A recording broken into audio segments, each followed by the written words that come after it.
Hello, friends and fellow crew members. Welcome back to the table, where today we will be continuing Pirate Borg. Now, where I believe we left off last time, which I know where we left off last time, was right after we got done doing all the carousing for our 3 crew members and our Captain Blood Devil, which is what we're gonna call her. Camilla Lopez is her name. So, everybody convened at the boat that morning. Captain Camilla nods and she welcomes them aboard her ship, the Harlequin's Curse. And while our 3 lazy good-for-nothings were out getting drunk and having some carousing fun,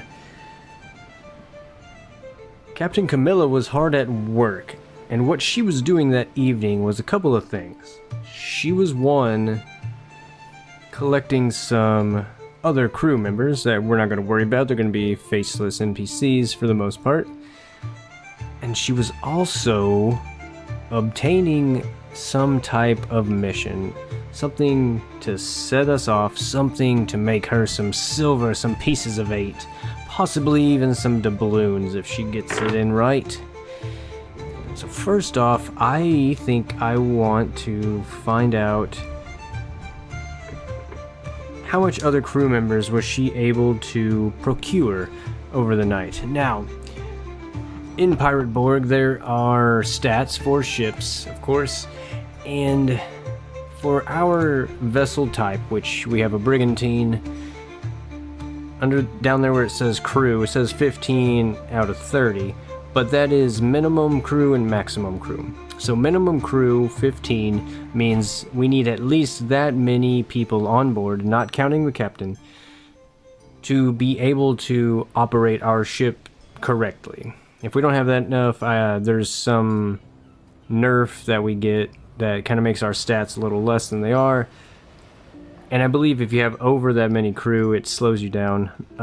But regardless, we're looking at 15. That's the number we need. So we have 3. That means we need 12 other NPC faceless red shirts to get on our boat to man the sails, run the riggings, look after what's going on down below. So I'm just going to make it simple. I'm going to roll a percentile dice, and that is going to be, if it gets really close to 100, I'm going to say that's all of it. 50%, she will only have found 6. So basically, out of 12, what percent did she find that night? 41, so I'm going to say she found about 6. I will say 5. She found 5 more people, so we do not have a full crew yet. Which takes me to, let me see, I'm just kind of learning all this. Obviously the rules too, but also how to run it in Roll20. So here we go, crew. So we got us 3 plus 5 more. So we have 8 total crew right now. Alright. And I'm thinking that we kind of got to get out of town. We don't have time to sit around between the shenanigans that our 3 main PCs got into last night. And perhaps Camilla, maybe she made an enemy as well. Let's ask that. Did Camilla make some enemies last night during her carousing? Now, before I ask that, let's figure us out a scene. Yes, a new scene. It's going to be the next day. This is going to be our first day at sea. Sure, why not? That'll be our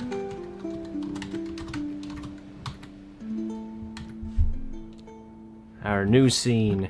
And we were, I'd say, we'll just leave the chaos factor at 5. Nothing really happened.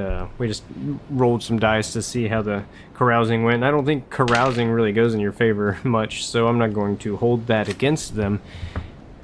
So we're going to stay at 5. Alright, and now that we got the number of crew out of the way that she was able to find last night, we need, what kind of mission was she able to find? Now there's a table in this book for jobs and quests, so I'm going to roll on this table real quick.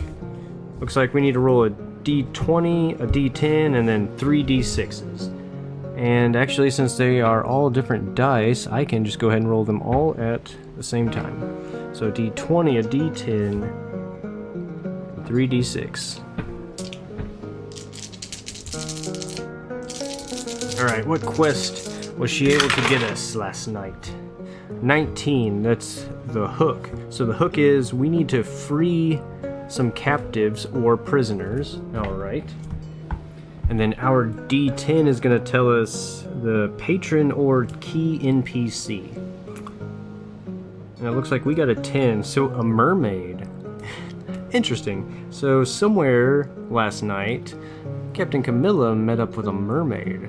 Whether she knew it was a mermaid or not, perhaps they have the ability to kind of come out on land for very brief amounts of time, impersonate humans, or maybe Camilla met her in the ocean. Now, I do like that magic is pretty prevalent in this area, and a lot of people are used to it. It's nothing new. It's nothing. It might be a little occult, especially to certain communities. But okay, I like that. A mermaid. And then our 3d6s, the requirement, which will do the black, is stay out of combat. That kind of sucks. We'll do that just for fun. I was kind of hoping to get a little bit of combat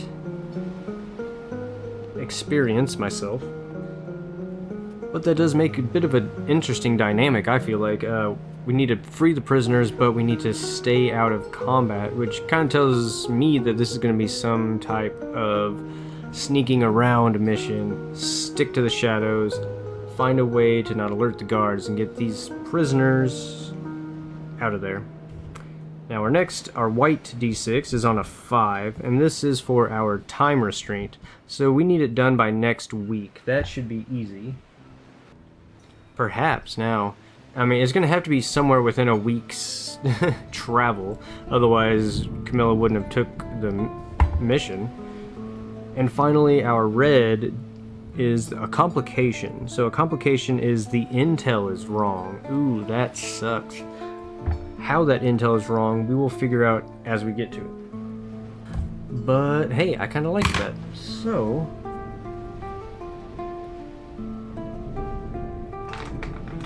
pick these dice up. And with that out of the way, I do have a question I want to be answered. Did Captain Camilla know that this was a mermaid? May not matter to you guys, but I'm kind of curious myself, honestly. I'm gonna make that 50-50. Did Captain Camilla know that that was a mermaid she was talking to? 89, that is a no, she did not. So it was indeed a mermaid, kind of up on land, disguised as a human.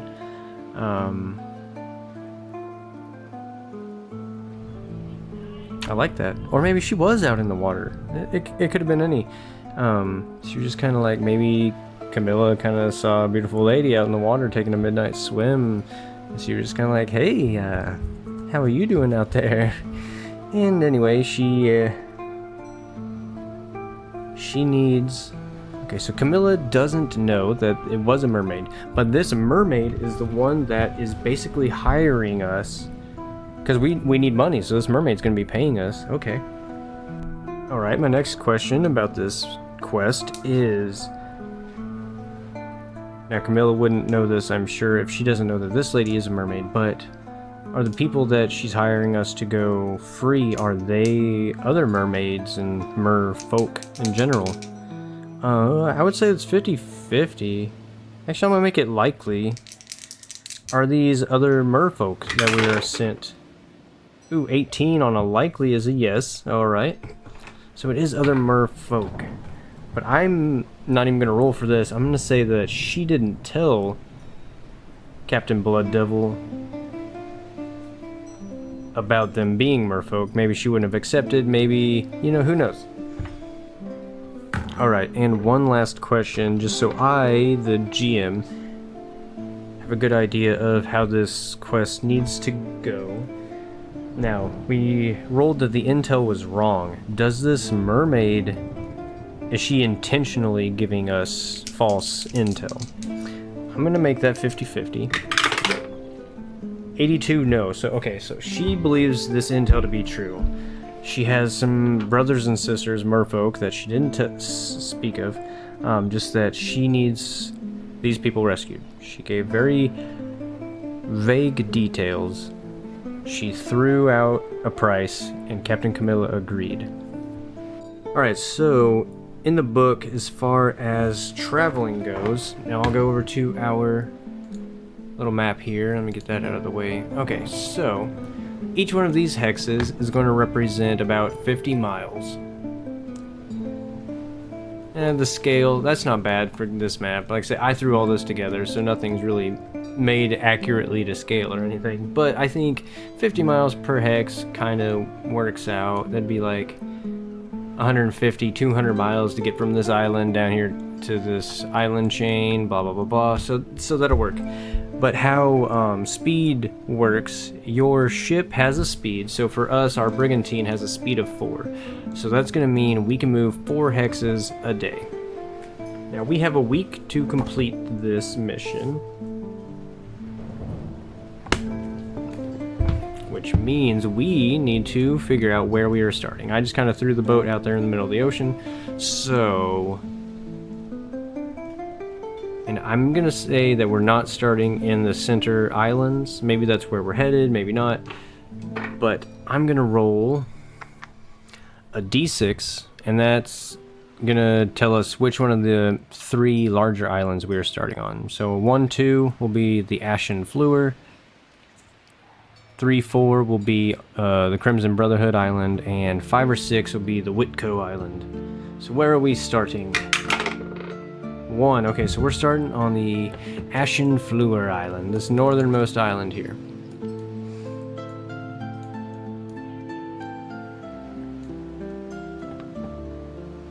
And just for simplicity's sake, let's say we're on the kind of southern shore here.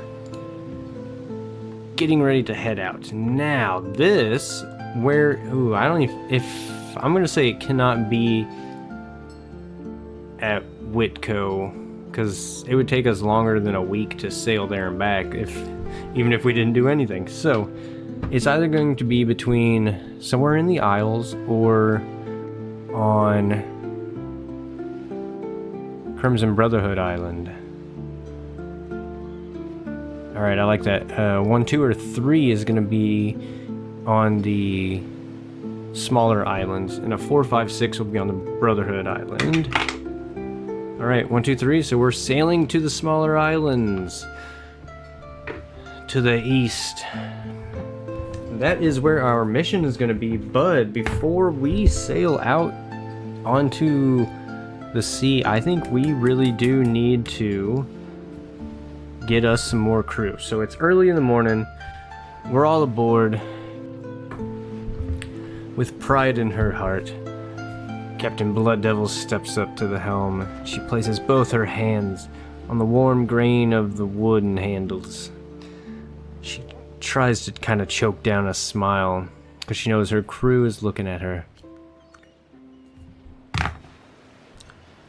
Another question, is this Captain Blood Devil's first time as captain? Because we do know that Captain Camilla is previously from the Spanish Navy. But during her time in the Spanish Navy, was she a captain? Again, I'm going to leave that at 50-50 because we're still in the stages of figuring everything out about our setting and our characters. So 50-50, was Captain Camilla a captain in the Spanish Navy? 0-3, extreme yes. Extreme yes, she was. Okay, so not only was she a captain, she was an incredibly good captain, an important captain in the Spanish Navy. Now, the Spanish Navy is not a very strong power in this specific area that we are currently in. So it's not one of the major factions in here. I'm thinking they do have like somewhere on the world map close by, there would be maybe a strong presence of the Spanish, but in this specific area, there's not. There are some strewn about. Maybe we'll encounter them later. Regardless, she was a very important captain during her time, so that is awesome. We know that about her now. So as she's choking down that smile, she looks out upon her crew. This time is going to be different, she says to herself. And this time will be better. Now, we don't know what happened. I don't want to know yet, but she was a captain, and she's not anymore. But once again, she has her own ship, and she is feeling confident. Now, we are going to set sail along the coast of the Ashenfleur Island, because we are in search of more crew members. So we do have a quest. Now let's lock down how much we're going to make off of this quest, just so we do know. I'm going to roll a d4, and I'm going to put that into thousands as far as silver goes, because I believe 1,000 would honestly be kind of shallow, and 4,000 would be a pretty good payday, so I feel like that's a pretty good ballpark of what we could do. And also recently, I just got some new D4s. I've complained on the channel plenty of times that I hate these fucking triangle D4s. I don't know why. I don't like the way they roll. I don't like the way they feel in my hand. So anyway, I bought some new ones. So, first roll of the D4. How many thousand coins are we going to be getting? 3. And yes, they are bones. I friggin' love them. They're perfect for Pirate Borg. I love how they roll. It's pretty cool. I like it. Anyway, 3,000 silver pieces. That will be a pretty penny.